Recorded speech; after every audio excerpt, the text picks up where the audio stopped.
Reporter ടിവിയിൽ പോയി channel ചർച്ചയിൽ രണ്ട് അടി അടിച്ചു കളയാമെന്ന് വിചാരിച്ചിറങ്ങിയ സന്ദീപ് വാര്യരുടെ അവസ്ഥ നോക്കൂ. അവിടെ കല്ലിട്ടു. അവിടുത്തെ അനുമതി പത്രങ്ങൾക്ക് വേണ്ടിയിട്ടുള്ള കാര്യങ്ങൾ നിരവധിയായിട്ടുള്ള സർക്കാരിന്റെ അനുമതികൾ ആവശ്യമുണ്ട്. ചില നിയമപരമായിട്ടുള്ള നടപടിക്രമങ്ങളുണ്ട്. അത് ഞങ്ങൾ പൂർത്തീകരിച്ച്. മാധുവിന്റെ ചോദ്യത്തിന് മുന്നിൽ കുഴഞ്ഞു മറിഞ്ഞ് വല്ലാത്തൊരു പരുവത്തിലായി പോയി സന്ദീപ് വാര്യർ. അനുമതി പത്രം വാങ്ങലും പണി തുടങ്ങലും രണ്ടും രണ്ടാണ്.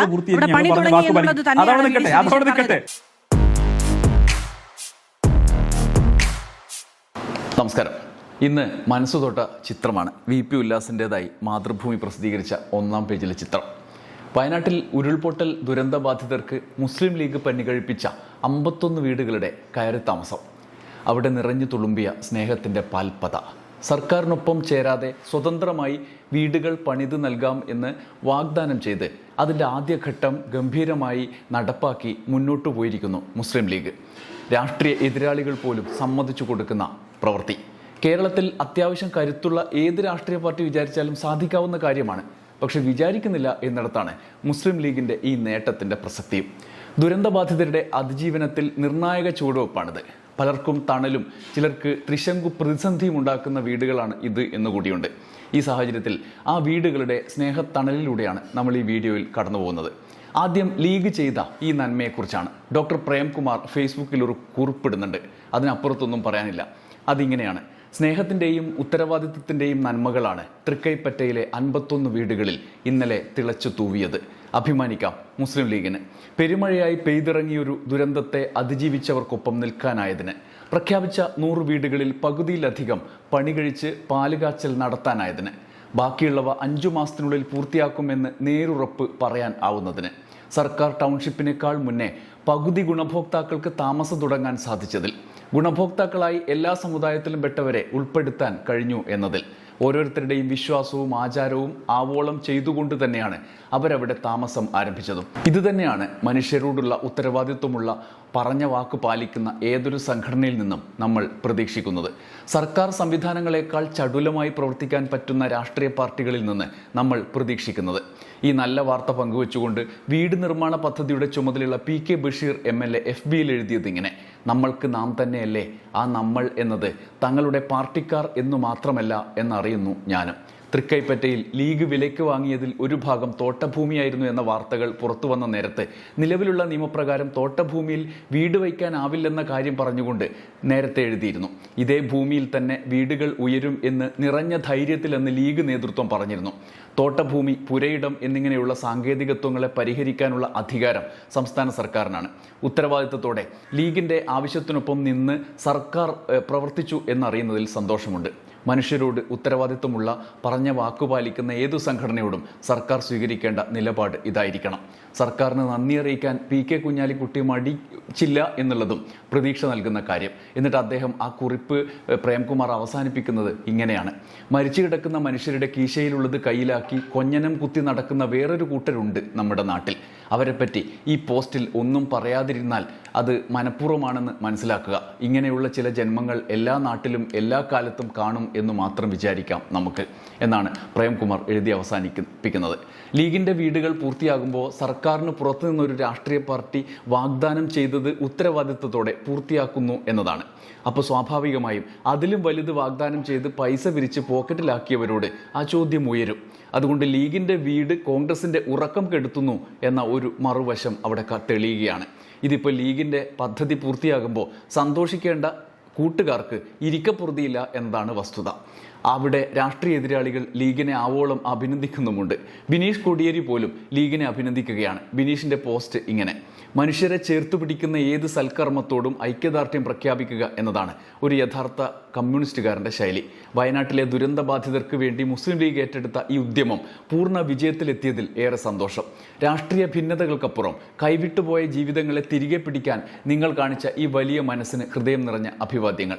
അപ്പോഴും ഒരു ചോദ്യം അവിടെ നിൽക്കുന്നു: വീടെവിടെ കോൺഗ്രസേ എന്നാണ് ബിനീഷ് കോടിയേരി അവസാനിപ്പിക്കുന്നത്. ഇനി ഇതെല്ലാം കഴിഞ്ഞ് പാലുകാച്ചിൽ നിന്നൊക്കെ മുങ്ങി വല്ല ചാനൽ ചർച്ചയ്ക്കും പോയാലോ? കോൺഗ്രസ് നേതാക്കൾക്ക് അവിടെയും ഇരിക്കപ്പുറതിയില്ല. റിപ്പോർട്ടർ ടിവിയിൽ പോയി ചാനൽ ചർച്ചയിൽ രണ്ട് അടി അടിച്ചു കളയാമെന്ന് വിചാരിച്ചിറങ്ങിയ സന്ദീപ് വാര്യരുടെ അവസ്ഥ നോക്കൂ. മാധുവിന്റെ ചോദ്യത്തിന് മുന്നിൽ കുഴഞ്ഞു മറിഞ്ഞ് വല്ലാത്തൊരു പരുവത്തിലായി പോയി സന്ദീപ് വാര്യർ. അവിടെ കല്ലിട്ടു. അവിടുത്തെ അനുമതി പത്രങ്ങൾക്ക് വേണ്ടിയിട്ടുള്ള കാര്യങ്ങൾ നിരവധിയായിട്ടുള്ള സർക്കാരിന്റെ അനുമതികൾ ആവശ്യമുണ്ട്. ചില നിയമപരമായിട്ടുള്ള നടപടിക്രമങ്ങളുണ്ട്. അത് നിങ്ങൾ പൂർത്തീകരിച്ചിരിക്കും. അനുമതി പത്രം വാങ്ങലും പണി തുടങ്ങലും രണ്ടും രണ്ടാണ്. എന്നുള്ളതാണ്. ശരി, ഓക്കെ. ഞാൻ ശ്രീ എസ് കെ സജീഷേക്ക് പോകും. ശ്രീ എസ് കെ സജീഷ, സർക്കാർ സ്ഥലം കൊടുക്കാമെന്ന് പറഞ്ഞ് പറ്റിച്ചുകൊണ്ടാണോ കോൺഗ്രസിന് പണിയാൻ കഴിയാതെ അങ്ങ് ഉന്നയിച്ച ആരോപണമാണല്ലോ ശ്രീ സന്ദീപ് വാര്യർ. അത് റവന്യൂ കോൺഗ്രസിന്റെ കാര്യം പൂർത്തിയാക്കട്ടെ. ഞങ്ങൾക്ക് സർക്കാരിനെ ചോദ്യം ചെയ്യണം. സർക്കാരിനെ ചോദ്യം ചെയ്യുന്ന സമയം എന്താ? ലീഗിനെ ഒന്ന് അഭിനന്ദിക്കാമെന്ന് വെച്ചാലോ? സ്വന്തം സുഹൃത്തുക്കളായ ലീഗിനെ ചോദ്യം ഇങ്ങോട്ട് മറ്റൊന്ന് വരും. 5 കോടി രൂപയാണ് ആകെ പിരിച്ചു കിട്ടിയതെന്ന് ഈ തെരഞ്ഞെടുപ്പ് കാലം മുഴുവനും CPM അടക്കം കടുത്ത പരിഹാസം ഉന്നയിച്ചിട്ട് പോലും പറയാതിരുന്നിട്ട് ഏറ്റവും അവസാനം 5 കോടി രൂപയാണ് പിരിച്ചു കിട്ടിയതെന്ന് പറയുമ്പോൾ ആപ്പ് എവിടെയെന്ന ചോദ്യത്തിന് ഇപ്പോഴും മറുപടിയില്ല. ഉണ്ടോ? ഞങ്ങൾ പൊളിറ്റിക്കൽ പാർട്ടിയാണ് മാധു. അത്തരം ചില ആഭ്യന്തര കാര്യങ്ങൾ ഞങ്ങൾ ചർച്ച ചെയ്ത് ഞങ്ങൾ വിചാരിക്കുന്ന സമയത്ത് ഞങ്ങൾ ജനങ്ങളോട് പറയും. അത് ഞങ്ങളുടെ അവകാശമാണ്. മറുപടി പറയേണ്ട ഒരു ബാധ്യത ഞങ്ങൾക്കില്ല. പാവം സന്ദീപ് വാര്യർ ലീഗുകാരെ കൊണ്ട് തോറ്റു. എന്നാൽ പിന്നെ സർക്കാരിന്റെ വീടിന്റെ സ്ഥിതി എന്താന്നുള്ള ചോദ്യം ചോദിച്ച് തടി തപ്പാമെന്ന് വിചാരിച്ചാൽ അപ്പോഴും കുഴപ്പമുണ്ട്. സർക്കാരിന്റെ വീടുകളുടെ പട്ടയം കൈമാറിയതിനു ശേഷം വീട് കൈമാറ്റം എപ്പോ നടക്കും എന്ന് ചോദിച്ചാൽ അതിനുള്ള ഉത്തരവും അത്ര സുഖകരമല്ല. രവികുമാർ എമങ്ങാടിന്റെ വിശദീകരണം ഞാൻ നിങ്ങളുടെ മുമ്പിൽ അവതരിപ്പിക്കാം. അദ്ദേഹം എഴുതുന്നു, സർക്കാർ 150 ഏക്കറിലെ 410 വീട്ടിലെ താമസക്കാർക്കായി അവരുടെ വീടിന് ചുറ്റും ഒരു നഗരം പണിയുകയാണ് ടൗൺഷിപ്പ്. ആ നഗരത്തിൽ താമസിക്കുന്നവരുടെ ഓരോ വീടിന് ചുറ്റും മതിലുണ്ട്, ഗേറ്റുണ്ട്. എല്ലാ ഗേറ്റും തുറക്കുന്നത് റോഡിലേക്കാണ്. അതിനായി നിരവധി റോഡുകൾ ഉണ്ടാക്കിയിട്ടുണ്ട്. ഓരോ വീടിന് മുന്നിലും മുകളിലും സോളാർ പാനലുണ്ട്. ഓരോ വീട്ടിലേക്കും വൈദ്യുതിയും വെള്ളവും വരുന്നത് ഭൂഗർഭ സംവിധാനത്തിലാണ്. വെള്ളത്തിന് മാത്രം 9 ലക്ഷം ലിറ്റർ വെള്ളം കൊള്ളുന്ന ജലസംഭരണി, 50 വീടുകൾക്ക് കണക്കാക്കി വേസ്റ്റ് ടാങ്ക്, അത് ശുദ്ധീകരിച്ച് പുനരുപയോഗം ചെയ്യാവുന്ന വെള്ളവും വളവുമാക്കി മാറ്റാവുന്ന സംവിധാനം, 410 വീടുകളിലെ കുട്ടികൾക്ക് പഠിക്കാൻ നഴ്സറി, വീട്ടുകാർക്ക് ഒരുമിച്ചിരിക്കാൻ 25 വീടുകൾ കണക്കാക്കി ഗാർഡൻ, ഒരുമിച്ച് പരിപാടികൾ നടത്താൻ ഓഡിറ്റോറിയം, കളിക്കാൻ മിനി സ്റ്റേഡിയം, അതിനകത്ത് ബാങ്ക്, സൂപ്പർ മാർക്കറ്റ്. മുകളിൽ പറഞ്ഞ ഇതിലൊക്കെ ഏതൊക്കെ സൗകര്യങ്ങൾ മറ്റ് ഇപ്പോൾ ലീഗിൻ്റെ വീട്ടിൽ താമസിക്കുന്നവർക്കുണ്ട് എന്നുള്ള ചോദ്യമാണ് അദ്ദേഹം ഉന്നയിക്കുന്നത്. സർക്കാരിൻ്റെ സ്വപ്ന നഗരത്തിൽ താമസിക്കുന്നവരുടെ മക്കൾക്ക് പഠിക്കാൻ തൊട്ടുകിടക്കുന്ന നഗരത്തിൽ 2 കിലോമീറ്റർ ചുറ്റളവുകളിൽ സ്കൂളുകൾ, ഹൈസ്കൂൾ മുതൽ ഹയർ സെക്കൻഡറി സ്കൂളുകൾ വരെ, കോളേജുകൾ വരെയുണ്ട്. ജില്ലാ ആശുപത്രി, കലക്ട്രേറ്റ്, പ്രൈവറ്റ് സ്റ്റാൻഡുകൾ, ബസ് സ്റ്റാൻഡുകൾ, വിശാലമായ കൽപ്പറ്റ നഗരത്തെ ചൂണ്ടിക്കാണിക്കുന്നു. ഇവിടെ ഒരു സെന്റിന് 10-15 ലക്ഷം രൂപ വരെ ഭൂമിക്ക് വിലയുള്ളത് കൊണ്ട് ഒരു വീട്ടുടമയ്ക്ക് ഈ ടൗൺഷിപ്പ് പൂർത്തിയാകുമ്പോൾ 1 കോടിയിലധികം വില ഈട് വരും, അത്രയും വില മൂല്യം വരും എന്നതാണ് വസ്തുത. സെന്റിന് പരമാവധി 1.5 ലക്ഷം രൂപ വരുന്ന വള്ളിക്കാട് ലീഗുണ്ടാക്കിയ വീടിൻ്റെ മൂല്യം ഇതിൻ്റെ 10-1 വരൂ. അതിൻ്റെ ചുറ്റുവട്ടത്ത് എന്തൊക്കെ സൗകര്യങ്ങളുണ്ട്? സർക്കാർ ടൗൺഷിപ്പിനെ വിമർശിക്കുന്നവർ ഇതൊക്കെ ഒന്ന് വിലയിരുത്തണം. പോരായ്മകളുണ്ടെങ്കിൽ അതിനെ മാറ്റി നിർത്തി നന്മയുള്ളതിനെ അനുകൂലിക്കുക തന്നെ വേണം. നല്ലതിനെ നല്ലതെന്ന് പറയാനുള്ള മനസ്സുണ്ടാകണം. എന്നാലും ലീഗ് കോൺഗ്രസിനെ പോലെ പിരിച്ചു പുട്ടടിച്ചില്ല എന്നത് തന്നെ നല്ല കാര്യം എന്ന് രവികുമാറിനെ പോലെയുള്ളവർ ഒരു കുത്തുകുത്തിയിട്ട് ലീഗിനെ അഭിനന്ദിക്കുകയും ചെയ്യുന്നു.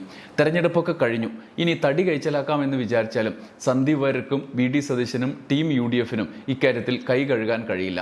ലീഗിൻ്റെ മേലെ തലചാരി തൽക്കാലം രക്ഷപ്പെടാം എന്നേ ഉള്ളൂ. ഇനിയിപ്പോൾ ഭരണം കിട്ടിക്കഴിഞ്ഞ് ടൗൺഷിപ്പിൻ്റെ പേരിൽ കോൺഗ്രസ് വാഗ്ദാനം ചെയ്ത വീട്ടിൽ നിന്ന് രക്ഷപ്പെടാമെന്ന് വിചാരിച്ചാലും നാട്ടുകാർ അന്നും ചോദിക്കും, അപ്പോൾ നിങ്ങൾ വിരിച്ച കാശ് എവിടെ എന്ന്, പുട്ടടിച്ചോ എന്ന ഇപ്പോഴത്തെ അതേ എതിരാളികളുടെ ചോദ്യം. ലീഗ് ഇനി ബാക്കിയുള്ള വീടുകളിൽ 25 എണ്ണം ജൂൺ 15-ന് കൈമാറും എന്ന് പറഞ്ഞിട്ടുണ്ട്. അത് കഴിഞ്ഞും ബാക്കിയുള്ളത് സെപ്റ്റംബറിലും കൈമാറും. അതോടെ കംപ്ലീറ്റ് ആവും. അതിനിടയിൽ ഗവൺമെന്റിന്റെ ടൗൺഷിപ്പിലെ മുഴുവൻ വീടുകളുടെയും പ്രവർത്തനവും പൂർത്തിയാകും. ഇക്കാലം അത്രയും പിരിച്ച പൈസ കോൺഗ്രസിനെ വേട്ടയാടുകയും ചെയ്യും. അതുകൊണ്ട് എത്രയും പെട്ടെന്ന് കാര്യം നടത്തി തടി കൈച്ചലാക്കി കൊള്ളാൻ മാത്രമാണ് അവരുടെ മുന്നിലുള്ള വഴി. പിന്നെ സമയം കിട്ടില്ല, ഇപ്പോൾ ഉള്ള സമയം പോലും പിന്നെ കിട്ടില്ല. നന്ദി, നമസ്കാരം.